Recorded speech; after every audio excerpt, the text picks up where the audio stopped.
Os usuários são responsáveis pelos traficantes, que são, sabe, vítimas dos usuários também. Pode ele, caralho! Pode ele, pô!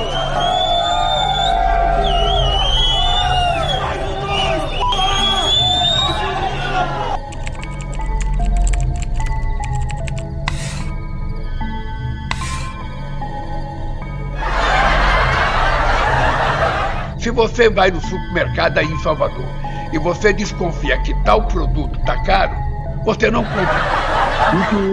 Esse Moro aí, mano, esse cara aí é mesmo, mano. Ele veio pra atrasar. Ele já começou a atrasar a representação do PT. Então você vê que o PT com nós tinha um diálogo. O PT tinha um diálogo com nós cabuloso, mano. Eu fiz uma pergunta para ele, eu não fiz uma pergunta, eu perguntei ao companheiro Xi Jinping se era possível ele enviar para o Brasil uma pessoa da confiança dele para a gente discutir a questão digital e sobretudo o TikTok. No picadeiro de casa, o palhaço começava a se fantasiar. Sorriso sem graça, expressão de choro, a camisa amarela com verde parecia vibrar, mas era só reflexo da luz fraca. E no palco da sala, nas telas dos aparelhos, ele digitava como quem implora por boas notícias. O palhaço não entretinha, ele resistia.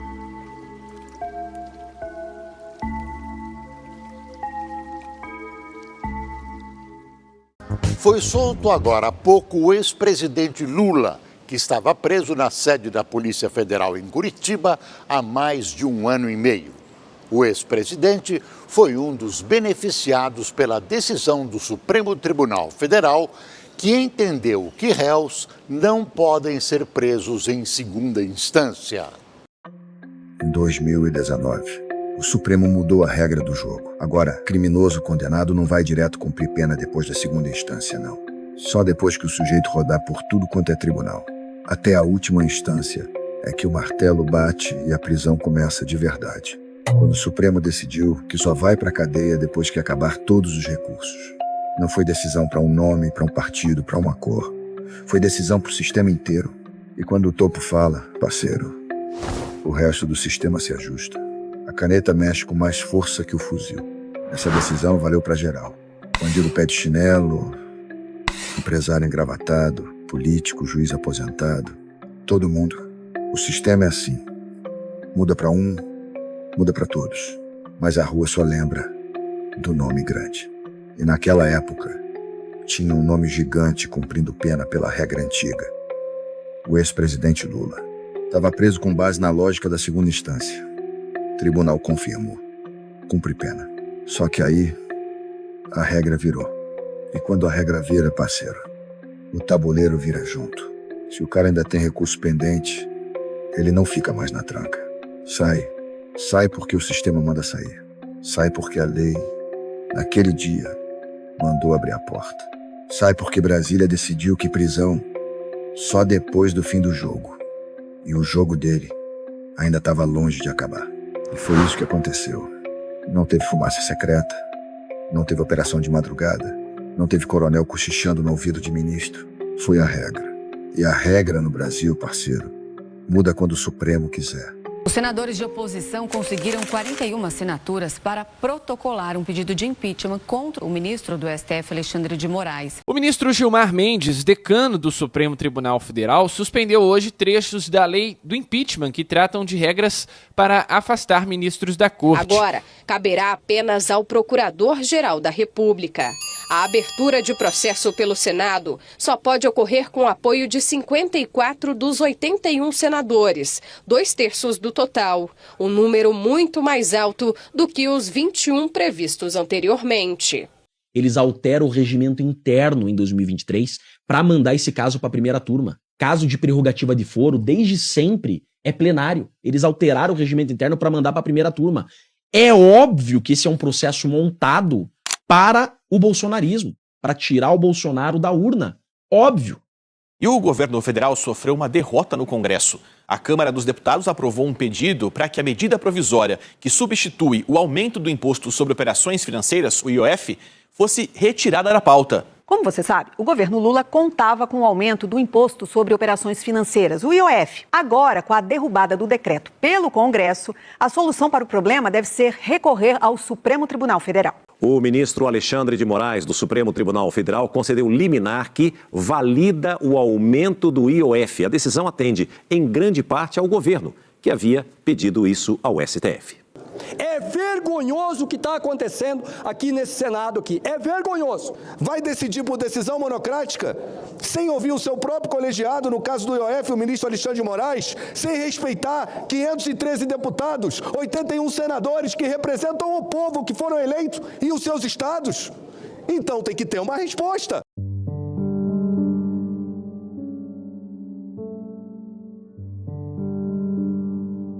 Depois de 2019, quando o Supremo mudou a regra da prisão, ainda tinha mais munição no tambor. O capítulo mais pesado veio em 2021. Lá estava o STF, toga preta brilhando, silêncio cortando o ar. E então, vem a decisão. O ministro Edson Fachin, do Supremo Tribunal Federal, anulou hoje todas as condenações do ex-presidente Luiz Inácio Lula da Silva pela Justiça Federal no Paraná, relacionadas às investigações da Operação Lava Jato. Com a decisão, o ex-presidente Lula recupera os direitos políticos e volta a ser elegível. Quando isso caiu, parceiro, foi como se puxassem o cabo geral da energia. Tudo se apagou. Tudo voltou para o começo. As condenações anuladas, as decisões canceladas, as provas desmontadas, esperando nova autorização do juiz competente. Autorização que nunca veio. Tudo que tinha sido construído virou escombro jurídico. O sistema apertou o botão de reset e aí os processos viajaram para Brasília. Mas quando chegaram lá, o relógio já estava velho, enferrujado, quase parando. Os prazos tinham corrido demais. Corridos pela lei, não pela vontade de alguém. E foi isso que aconteceu. Alguns casos bateram na porta da prescrição. Outros, o Ministério Público nem reapresentou a denúncia. E aquilo tudo que você viu na TV, nas manchetes, nas planilhas, nos depoimentos, foi morrendo no silêncio técnico da lei. Não foi caixa preta. Não foi gaveta secreta. Foi o sistema dizendo: o prazo acabou. A partir daqui, a lei não alcança mais. É, parceiro, quando a lei diz que não alcança, pode gritar, pode espernear, pode ligar sirene de caveirão. Não adianta. A verdade é dura. Os processos voltaram ao zero. E no zero, o tempo já tinha vencido a corrida. É assim que o sistema funciona. Não é rápido, não é bonito, não é cinematográfico como você queria que fosse. É frio, é técnico, é lento como burocracia com sono. E se você não entender isso, você nunca vai entender o Brasil.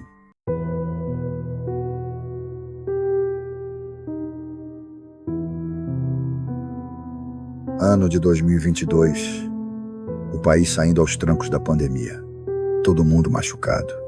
E é nesse terreno cheio de entulho que os jogadores grandes entram em ação. De um lado, Luiz Inácio, o velho conhecido. Do outro, Bolsonaro, que já vinha sangrando politicamente desde a crise da Covid. E é aí que Lula enxerga a brecha. Porque, meu irmão, em política, brecha é porta aberta. Lula enxerga a brecha. Ainda bem que a natureza, contra a vontade da humanidade, criou esse morto chamado coronavírus. A crise do coronavírus vira munição de grosso calibre. Ele parte para cima do Bolsonaro, chamando o cara de tudo quanto é nome.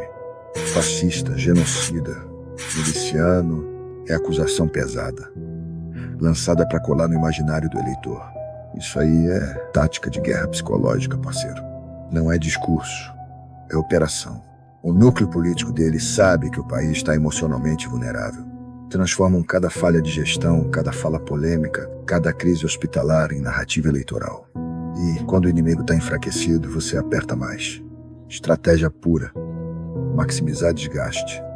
Vincular responsabilidade. Usar a dor social como combustível político. No meio desse fogo cruzado, Bolsonaro tenta reagir. Usa a propaganda, chamando Lula de corrupto, de ladrão. Discurso que já vinha de anos. Só que aí entra o TSE. O Tribunal Superior Eleitoral mandou suspender propagandas da campanha do presidente Jair Bolsonaro, onde Lula é chamado de ladrão e corrupto. Resultado? O governo perde uma das principais armas narrativas. É como entrar no combate com colete pesado e arma sem munição. Enquanto isso, o adversário segue com sua narrativa intacta. E aí vem outra peça importante dessa guerra. O ministro Alexandre de Moraes.